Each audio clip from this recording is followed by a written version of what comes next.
하나님의 말씀 사도행전 2장입니다.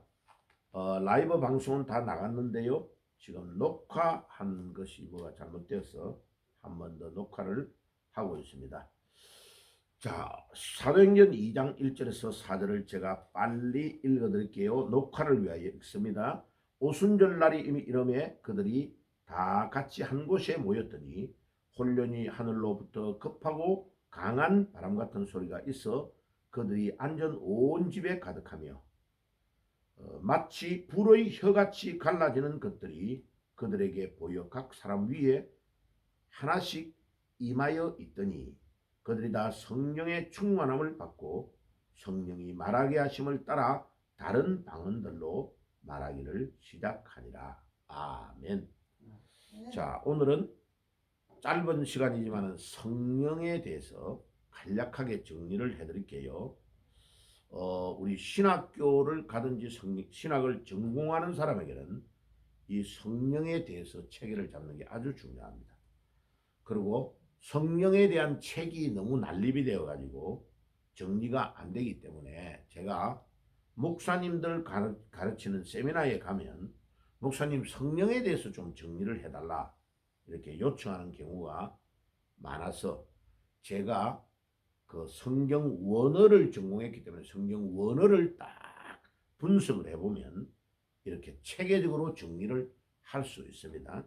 제가 오랫동안 시간이 걸려서 정리된 것을 간단하게 제가 요약을 해볼게요. 성령에 대한 용어가 크게 한 4가지에서 5가지로 분류되고 있습니다. 첫째는 성령 세례, 아니 성령의 임재, 두 번째는 성령의 세례, 세 번째는 성령 충만, 네 번째는 성령의 내주 혹은 내재라고 하기도 합니다. 똑같은 단어인데 이렇게 한 단어, 두 단어로 나옵니다. 자, 그런데 이 성령 충만이 두 종류가 있는 것을 보통 모릅니다. 그래서 성령 충만이 두 종류로 갈라지기 때문에 5개의 용어의 뜻을 잘 알아야 됩니다. 자, 하나하나를 설명을 드릴게요. 성령 임재는 로마서 10장 9절에서 10절에 보면 성령이 우리에게 임하면 내가 예수님이 나의 죄를 위해 십자가에 피 흘려 돌아가신가 3일 만에 부활하신 것을 믿게 됩니다. 그 믿는 것도 내 능력으로 되는 것이 아니고 성령이 우리 안에 임해야 임재하여야 예수님을 진정한 의미로 나의 구주로 믿게 되는 것입니다. 전도하러 가보면요 이거를 확연하게 알 수 있습니다. 자, 어떤 사람에게 무당 같은 사람에게 점쟁이 같은 사람은 귀신에게 딱 잡혀 있거든요.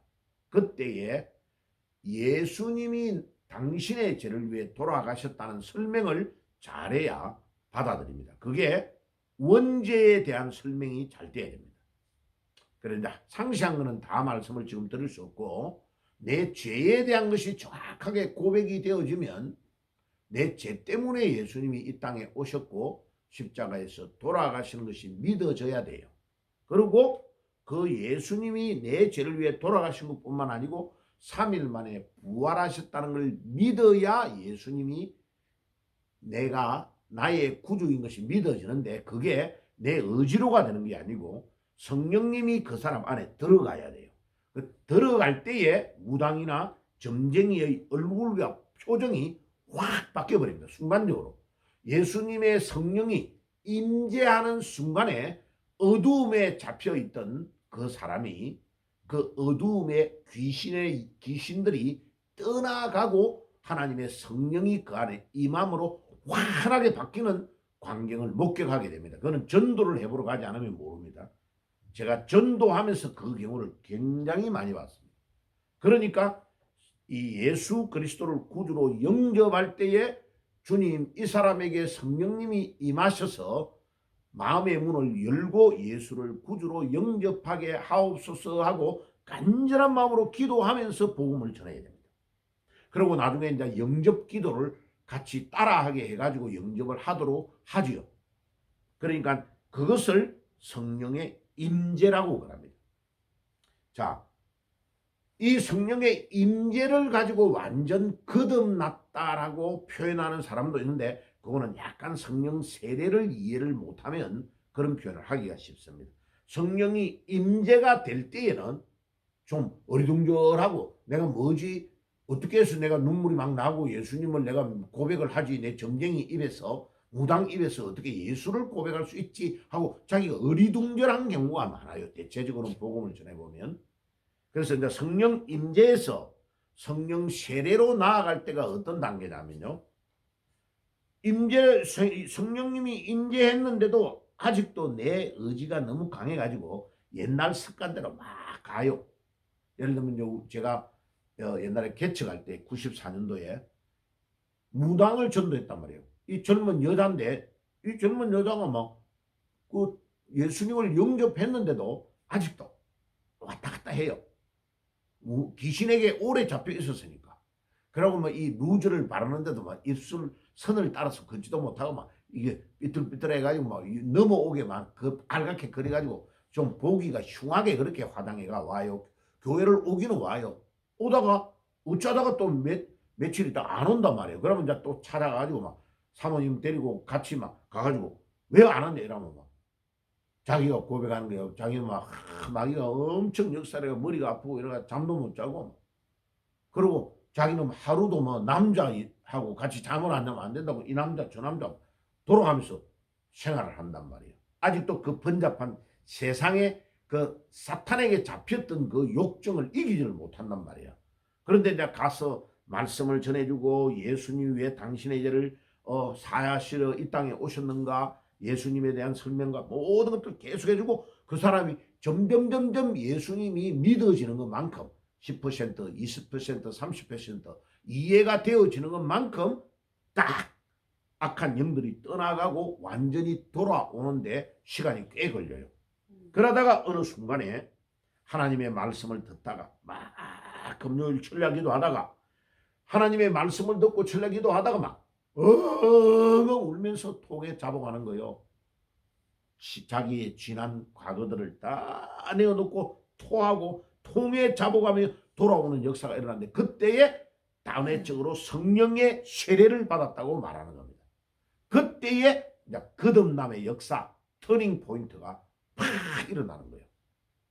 그래요. 이제 그 다음부터는 그 안에 있는 악한 영이 막 쫓겨나가고 다시는 그 세상으로 향하여 가는 일들이 일어나지 않는. 그래서 제가 이제 미국에 있는데 충무에서 전화가 왔더라고요. 그걸 받으니까 무당도 사람이 전화가 온 거예요. 목사님 저는 목사님 잘 계시죠? 예, 저는 충무에서 지금 전도사님 하고 있습니다. 봐요. 이제는 완전 변화되어서 교회에 전도사님으로서 섬기며 봉사하고 있다고 자기가 말하는 거예요. 그러니까 보세요. 성령 세례를 받는다. 이거는 단회적으로 예수님이 진정으로 나의 구주가 되시고 나의 생명의 은인이 되신다 하고 거듭남의 체험을 정확하게 해서 터닝 포인트가 일어나는데 일생에 한 번 있는 일이 일어나는 겁니다. 그것을 단회적으로 일어나는 그 사건을 성령 세례를 받았다라고 말합니다. 그러면 이제 성령 세례와 성령 충만은 어떻게 차이 납니까? 라고 질문을 하는 사람이 굉장히 많아요. 아주 똑똑한 질문이에요. 단회적으로 한 번만에 일어나는 터닝 포인트가 일어나는 그 상황을 한 번만에 일어나는 것을 성령 세례라고 말하면 그 상황이 지속되어 가면 성령 충만이고 단회적으로 일어났다가 또 사람이 간사하단 말이에요. 옛날대로 돌아가면서 왔다리 갔다리 좀 해요. 아직도. 그러다가 지속해서 내 안에 성령님이 강력하게 역사해서 기쁨과 감사가 넘치고 꾸준하게 가는 기도생활, 신앙생활, 주님에게 완전히 이제 잡혀버린 거예요. 잡혀버리는 이 삶을 살아가는 것을 성령 세례라고 성령 충만이라고 말하는 겁니다. 자, 이 성령 충만은 두 종류가 있어요. 내적 충만이 있고 외적 충만이 있습니다. 목사님 왜 그렇게 복잡합니까? 왜? 성경을 원어로 읽어보면요. 두 단어로 정리가 딱 돼요. 자, 스데반과 빌립과 일곱 집사, 그 다음에 바나바에게 사용되었던 사도행전 6장 3절, 6장 5절, 6장 8절, 그 다음에 바나바에게 사용되었던 사도행전 11장 24절에 보면 내적 충만을 이라는 단어를 사용하고 있어요. 헬라어로 플레로오라는 단어예요. 이 플레로라는 이 단어는 내적 충만인데 이 단어가 어디에 쓰이느냐 하면은 에베소서 5장 18절에 술 취하지 말라, 방탕하지 말라, 오직 성령의 충만을 받으라라고 현재 명령형으로 말하는 이 명령형은 모든 성도가 동일하게 다 받아야만 되는 명령이에요. 예외가 없어요. 예수님을 믿으면 모든 사람이 에베소서 5장 18절에 내적 충만을 받아야 된다는 겁니다. 자, 이 내적 충만은 방언을 받는 것과 아무 상관이 없습니다. 그러니까 여의도 수목교에서 방언을 받아야 성령 충만을 받는다고 말한 것은 틀린 말입니다. 야, 에베소서 5장 18절에 근거하면 틀린 말입니다. 그러면 이 내적 충만은 산에 가면 옹달샘에 바위 있는 데서 물이 똑똑똑똑똑 1년 12달 비가 오나 많이 오나 적게 오나 가무나 상관없이 똑똑똑똑 떨어지는 물이 있죠. 그 물이 어디에서 나오는지를 모르는데 우리는 병을 가지고 와서 약수물을 받아가지고 맛있게 먹잖아요. 그 옹달샘과 같다고 생각하면 돼요. 어디에서 나오는가를 모르는데 내 안에 기쁨과 감사가 하나님으로부터, 하나님의 성령으로부터 임하는 것을 내적 충만이라고 그래요. 그래서 그게 갈라디아서 5장 22절에서 24절에 3절에 보면은 오직 성령의 열매를 맺어야 되는데 사랑과 희락과 화평과 자비, 양성, 온순, 온유, 절제 9가지의 성령의 열매를 맺으라고 하는 이 맺는 것도 바로 내적 충만을 받은 자는 이 열매를 다 맺어야 되는 겁니다.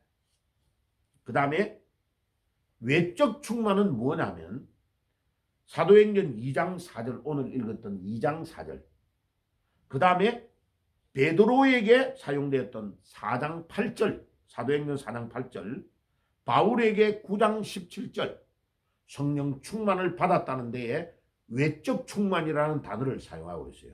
그리고 베드로와 바울이 하는 것을 쭉 따라가 보면 베드로와 바울에게는 특수한 은사가 나타나요. 예, 손수건을 던지고 막 주 예수의 이름으로 명령하면 귀신이 떠나가고 죽었던 자가 살아나고 놀라운 능력이 나타나는데 외적으로 이게 성령의 충만함이 나타나는 단계인데 그거는 아무한테나 주는 게 아니에요.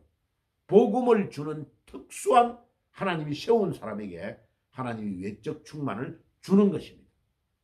그러니까 이 사람에게는 당연히 방언도 따라오고 특수한 능력, 특별한 능력, 예수님이 가지고 있었던 그와 같은 능력들이 부분적으로 나타나고 있는 겁니다. 그런 사람이 외적 충만이라는 단어를 사용하고 있는데 베드로 사도행전 4장 8절에 베드로에게 바울에게 9장 17절에 나타나는데 핀플렘이라는 단어와 플레스도라는 헬라어 다른 단어로 사용하고 있다. 그래서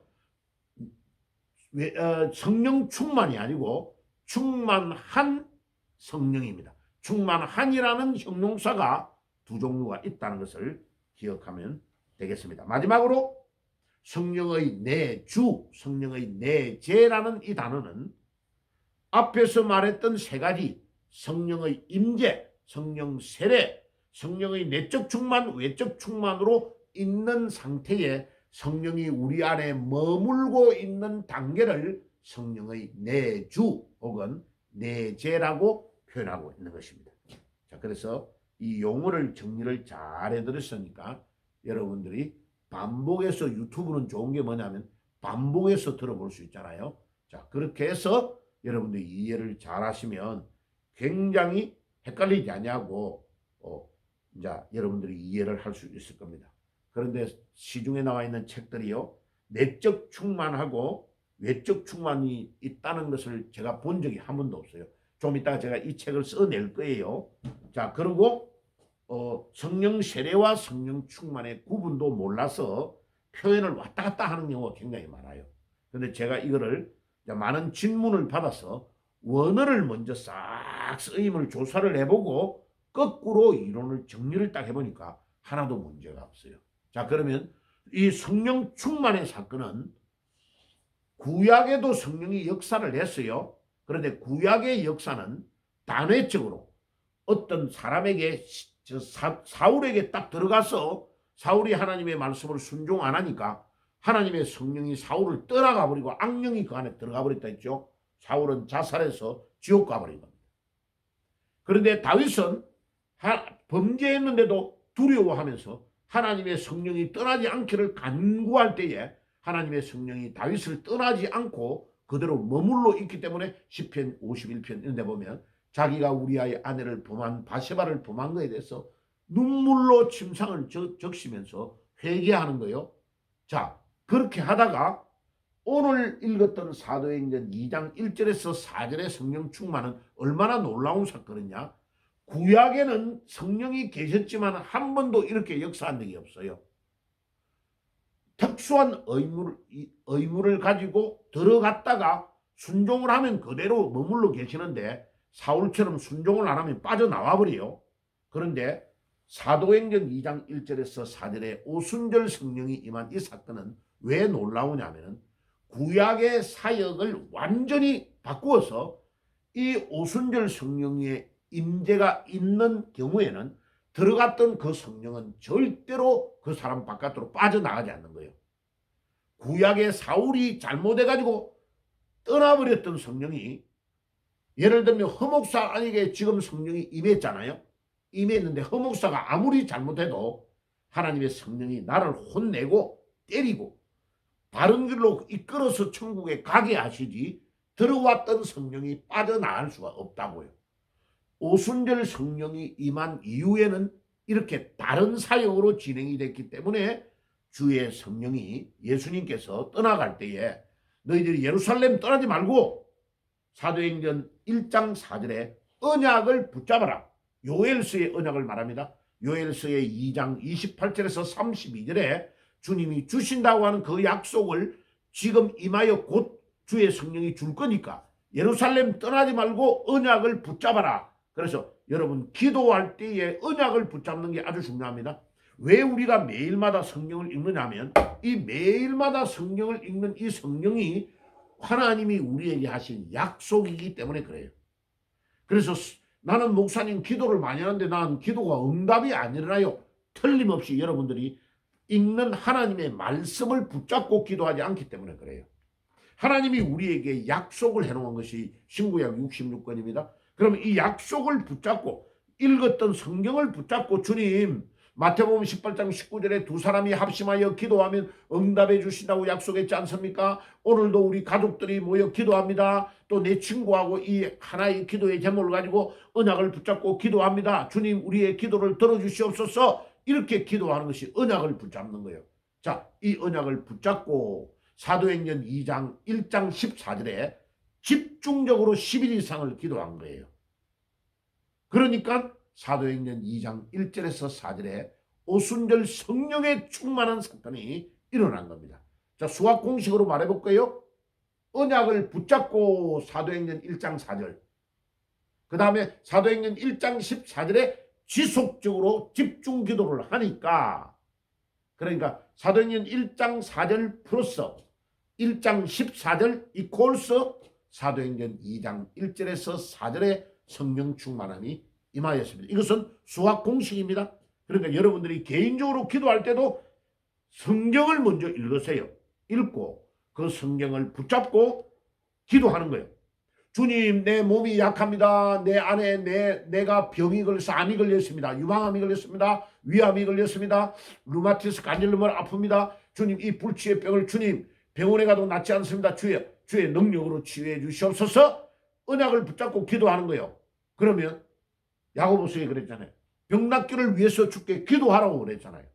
그 다음에 말라기서 4장에 보면 우리가 치료에 하나님이 당선을 받으셔서 우리의 질병을 치료해 주신다고 약속하셨잖아요. 그 약속의 말씀을 붙잡고 기도하면 외양간에서 송아지가 기뻐서 뛰어나오는 것 같은 축복을 하나님이 주시겠다고 말라기서 4장에 약속했잖아요. 그러면 여러분들이 그 육신의 연약한 부위를 오늘 아침에 붙잡고 말라기 4장의 언약의 말씀을 붙잡고 주님 외양간에 송아지가 뛰어나와서 기뻐서만 마당에 뛰어노는 것과 같이 나에게 그 기쁨을 주시겠다고 약속하셨사오니 주여 주여 나의 이 연약한 부위를 치유해 주옵소서. 그러면 즉각적으로 응답이 되는 경우도 있고 천천히 응답되는 경우도 있고 그 다음에 나는 여기를 낫게 목을 낫게 해달라 했는데 더 큰 암의 질병을 낫게 해줄 수도 있고 그 다음에요 바울처럼 눈에 가시가 있는데 이거를 낫게 해주세요 해도 낫게 안 해주는 거야. 그러면 기도의 응답을 안 받은 거냐? 아니에요.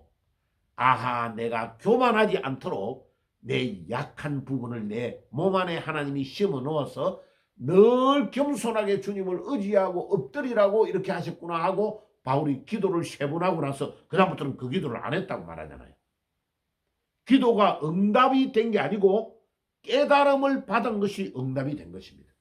자, 그래서 기도를 그렇게 하시고 오늘은 성령에 대해서 정리를 해드렸습니다. 기도하겠습니다. 주님 감사합니다. 오늘도 성령의 임재, 성령의 세례, 성령의 내적 충만, 외적 충만, 성령의 내주와 내재에 대해서 말씀을 나누었습니다. 오늘도 잘 박힌 목과 같이 우리 심령에 박혀서 성령의 인도함을 받고 승리하는 삶을 살게 해 주옵소서.